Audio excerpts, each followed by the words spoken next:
नमस्कार, समाचार में आपका स्वागत है। लोकसभा हरिद्वार में एक चेहरा जिसे कहीं ना कहीं उनके सवालों से जो नेता है और कहीं ना कहीं जो जनता है, जनता प्रभावित होती है। जो नेता है कभी कभी बौखला भी जाते हैं इनके सवालों से। और लोकसभा का जो चुनाव में वो इस बार उतरे हैं, पहले विधानसभा के चुनाव में बड़े हेलीकॉप्टर घूमे और उन्हें जीत भी हासिल की। लेकिन इस बार के हेलीकॉप्टर गांव गांव तो पहुंचे हैं, लेकिन मेहनत जिस प्रकार से वो कर रहे हैं, आने वाला समय बताएगा कि उनका जीत हो पाएगा नहीं हो पाएगा। लेकिन बहुत सारे जो नेता है वो इनके ऊपर सवाल खड़े कर रहे हैं। सर, समाचार में आपका स्वागत है। सर, त्रिवेंद्र रावत जी का भी कार्यक्रम था और हरीश रावत जी के बेटे चुनाव लड़ रहे हैं। हरीश रावत जी के बारे में भी आप पोस्ट लगातार डालते हैं, त्रिवेंद्र रावत जी के बारे में भी कल परसों आपने पोस्ट डाला है। तो दोनों नेताओं को आप कैसे लेते हैं और जिस प्रकार से जनता के बीच में आप जा रहे हैं, क्या वही प्यार आपको मिल रहा है जो एमएलए के चुनाव में आपको मिल रहा था? दोनों तारा और सितारा हैं जी। इनकी एक मुंह बोली माँ ने जो है इनको जो ज्ञान दिया था, ये दोनों उसी पे काम कर रहे हैं। अब आप गूगल में सर्च करिएगा तारा और सितारा कौन थे तो आपको समझ में आ जाएगा। महेश कुमार, आप आज चुनाव चिन्ह आ गया है, क्या क्या मुद्दे रहे हैं कि भ्रष्टाचार आपके मुद्दों में है और अब बेखौफ होकर आप बोलते हैं?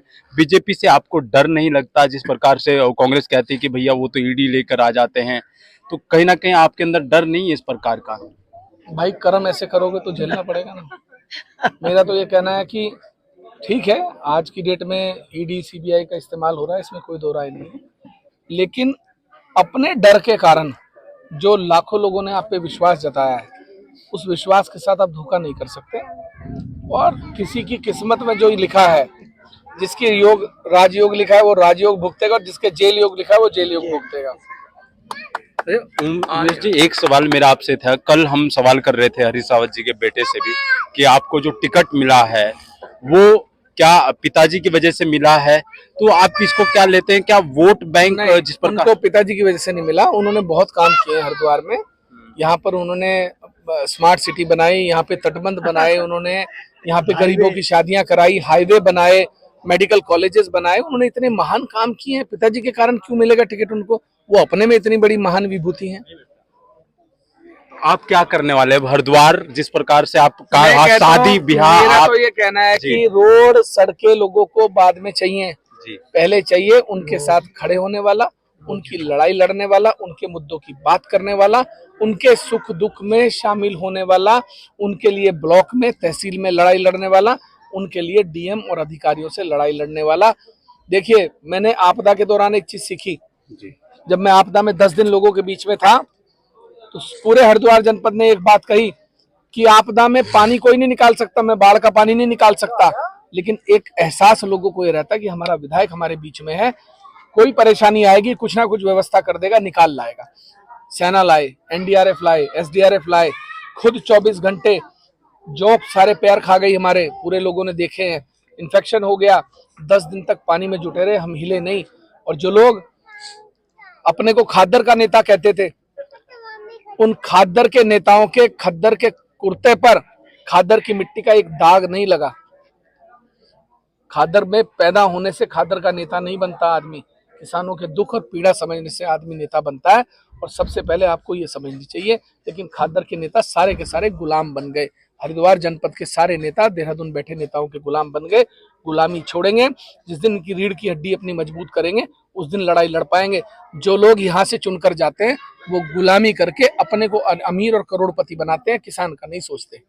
अच्छा, चैंपियन साहब त्रिवेंद्र रावत जी के साथ में थे, वो कह रहे थे कि मूंछों की लड़ाई इस बार की लोकसभा में, उनको क्या जवाब देना चाहिए? पिछली बार भी तो मूंछों की लड़ाई थी, कटवाई क्यों नहीं? क्या इस बार पूरी तैयारी है आपकी? देखिए, बात सुनिए, मैंने काम किया होगा तो वोट मिलेगा, नहीं किया होगा तो नहीं मिलेगा। और मेरा मानना है कि छल कपट की राजनीति ये लोग करते हैं, वही कर रहे हैं, इनके अलावा और कुछ करना नहीं है। मैं ये कहता हूँ, वोट मिले या ना मिले, 5 साल के लिए मैं विधायक हूँ। सांसद बनूंगा अच्छी बात है, नहीं बनूंगा तब भी 3 साल विधायक हूँ। अपना कार्यकाल पूरा करके, काम करके, अपनी जिम्मेदारियां निभा के अपने घर चला जाऊंगा। मुझे राजनीति से मेरा घर नहीं चलता। अच्छा, शादी ब्याह बच्चों को कराते हैं उत्तराखंड में, एक ऐसा नाम आपका दर्ज हो गया है कि चाहे तो रुड़की क्षेत्र में हो या फिर आपकी विधानसभा क्षेत्र में, ये कैसे कर लेते हैं आप? क्या पहले से ही ये आप करते आए हो? देखिए, इच्छा शक्ति चाहिए। अगर किसी व्यक्ति में इच्छा शक्ति है तो वो कुछ भी कर लेगा। और मेरा मानना है कि जब पूरा हरिद्वार जनपद मेरे साथ कंधे से कंधा मिलाकर खड़ा होता तो 500 क्या 5000 एक लड़के को भी शादी कर देंगे यार। ठीक है, तो विधायक जी से और भी बातें करेंगे और कभी इनका इंटरव्यू करेंगे, इनके जीवन के बारे में, और इसी लोकसभा में हम कवर करते रहेंगे और देखेंगे। और इनका जो भी वक्त आएगा, जिस प्रकार से जनता जुड़ रही है इनके साथ भी, वो भी हम आपको दिखाएंगे। आप देखते रहिए समाचार इंडिया, खबर से लेकर असर तक।